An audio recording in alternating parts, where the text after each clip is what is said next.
Ouais. Moi, si je travaille, ça va être dur. Je trouve un monde. 몽펠리에 온 지 시부모님 댁에 얹혀 산 지 1년 만에 다시 우리 둘이 되었다. 오랜만에 둘이 있다는 것만으로 들뜨고 기쁘고 편안하다. 시부모님이 얼마나 잘해주셨는지는 솔직히 그리 상관없는 것 같다. 나만의 공간, 우리만의 공간이 있다는 그 사실만으로도 행복해진다. 끝이 없다.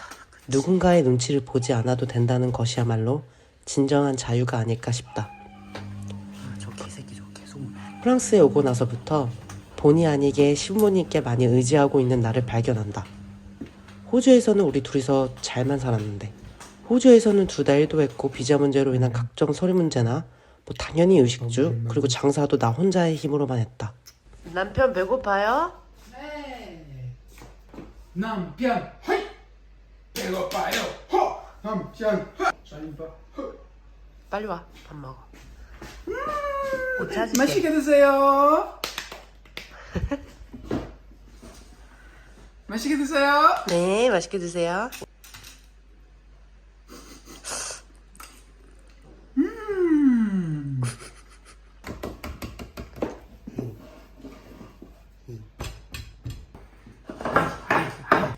건배. 건배.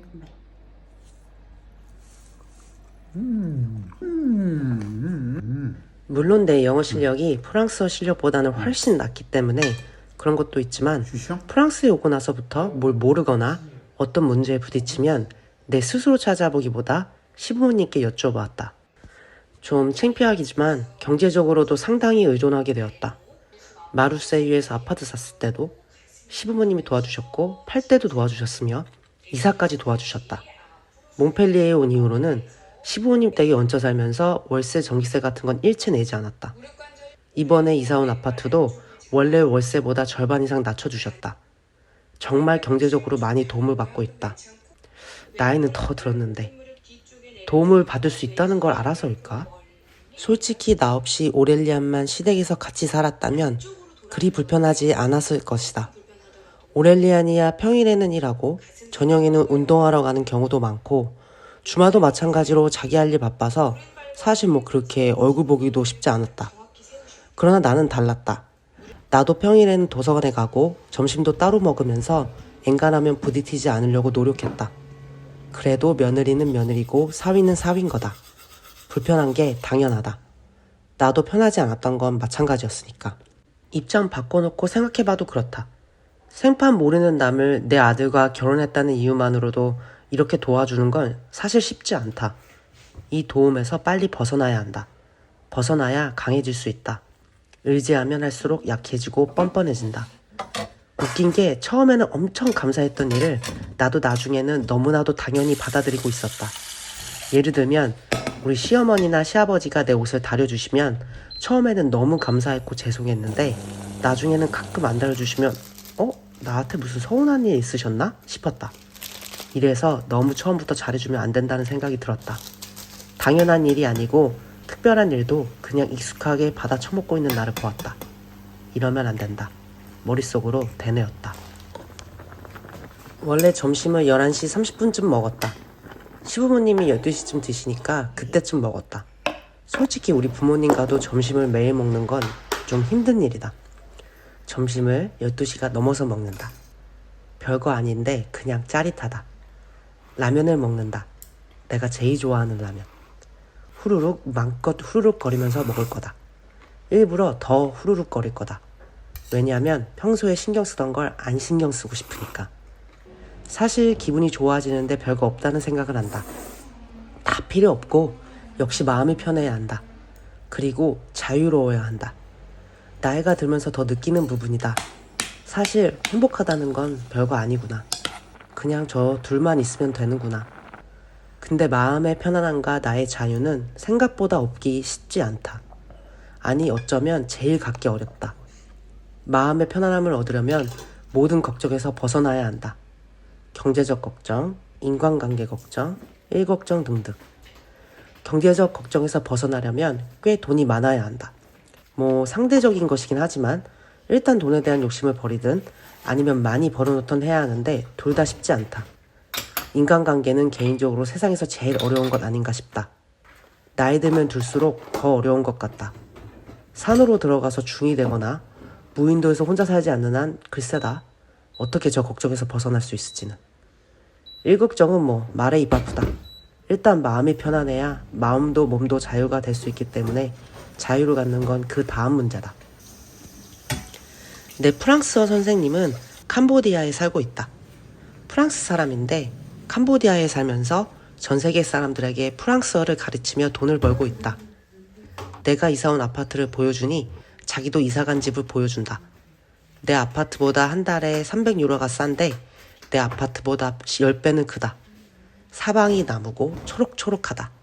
자꾸지도 있다. 아름다운 2층 집이다. 그의 집을 보니 순간적으로 지금 내가 여기서 뭐하고 있나 싶다. 뭐 그도 쉽게 얻은 건 아니겠지만 말이다. 그도 그렇게 생판 다른 나라에 가서 사는 게 쉽지 않았을 거다. 내가 물었다. 프랑스에 돌아오고 싶지 않아? 그랬더니 뭐 긴 대답 간단하게 요약하면 프랑스는 가성비가 너무 떨어진다고 했다. 뭐 틀린 말은 아니다.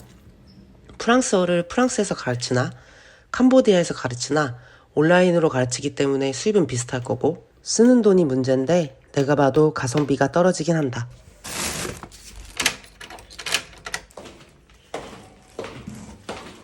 그렇지만 프랑스엔 다른 것이 있다. 나에겐 더 좋은 것이 있다. 자유와 평등이다. 이 친구와 3개월 정도 수업을 계속 이어나가고 있는데 매번 수업이 너무 재밌다. 이런저런 얘기를 하다가 이 친구가 캄보디아 학교에서 프랑스어 선생님으로 일했던 경험을 말해주었다. 남녀 불평등이 말도 못하게 심하다고 한다. 한 번은 여드름난 여자 학생이 울길래 왜 그러냐고 물었더니 이 여자아이가 무슨 과목의 시험을 잘 봤고 그래서 A를 기대하고 있었는데 C가 나와서 담당 과목 선생님께 물어봤더니 얼굴에 여드름이 너무 많이 나서 못생겨서 C를 줬다고 다 나으면 A를 준다고 했다고 한다. 그래서 이 프랑스 선생님이 너무 화가 나서 교장실로 달려가 항의를 했더니 그 교장 선생은 선생이 학생에게 농담한 것 같다가 왜 이렇게 흥분하냐며 웃어 넘겼다는 것이다. 그래서 그 학교에서는 1년만이라고 나왔다고 한다. 내 프랑스어가 부족해서 잘못 알아들 수도 있지만 대략 이야기는 이러했다.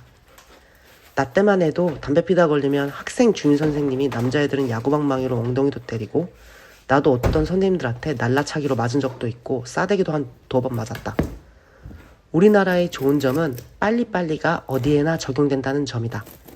다행히 지금은 그런 일은 있을 수 없지만 뭐 다 이런 것 아닐까? 저기 가면 이게 부족하고 여기 오면 저게 부족한 게 삶이 아닐까 싶다. 다 웃고 있어도 웃고 있는 게 아니고 울고 있어도 우는 것이 아니다. 나는 불공평한 게 더 못 견디게 싫다. 그냥 몸이 조금 힘들더라도 공평한 곳에서 살고 싶다. 그래야 내 마음이 편해지니까.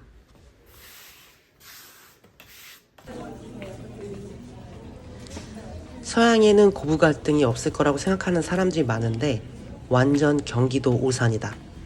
여기도 사람 사는 곳이라 똑같다. 다만 다르게 드러날 뿐이다. 여기는 싸운다. 우리나라는 어른하고 싸운다는 게 대단히 불편한 일이지만 여기는 서로의 의견이 맞지 않으면 정말 싸운다. 내 눈으로도 봤고 많이 듣기도 했다. 나도 가끔은 말대답을 세게 하고 싶을 때가 있다. 그렇지만 참는다. 왜냐하면 오렐리안이 우리 부모님께 말대답을 하면 피가 거꾸로 솟을 것 같기 때문이다. 가끔 말대답이 하고 싶을 땐 그냥 상상해본다. 오렐리안이 우리 부모님께 말대답하고 있는 모습을. 그럼 입이 저절로 닥쳐진다. 그래서 나는 절대로 싸우지 않겠다고 다짐했다. 의견이 안 맞을 땐 표정에서는 어쩔 수 없이 티날 수 있어도 그냥 가만히 있는다. 그럼 오렐리안이 거진 알아서 대꾸해준다. 시부모님과 같이 1년을 살면서 가끔 정말 부딪힐 수도 있었는데 그러지 않았던 건 오렐리안의 공이 크다. 오렐리안은 일단 무조건 내 편을 들고 본다. 그렇게 일방적으로 내 편을 들어주면 나도 순간적으로 좀 미안해진다. 그러니 부딪히려다가도 만다. 그냥 거기서 끝난다. 여기서 시부모님에게 남편의 역할이 우리 부모님에게 나의 역할이 우리 관계에서 얼마나 중요한지 알 수 있었다. 우리는 한국에서 코로나 시절 때 부모님 가까이서 4개월밖에 살지 않았다. 일주일에 한 번 정도 우리 부모님을 뵈었고 말도 뭐 별로 통하지 않았기 때문에 그리 부딪힐 일이 없었다.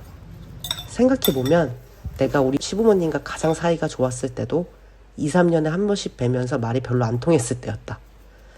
만약 우리 부모님과 1년을 내내 같이 살았다면 나는 오렐리안만큼 내 역할을 잘 해낼 수 있었을지 모르겠다.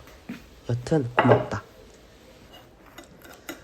오랜만에 갖는 나만의 시간이 우리만의 일상이 더없이 만족스럽고 좋다.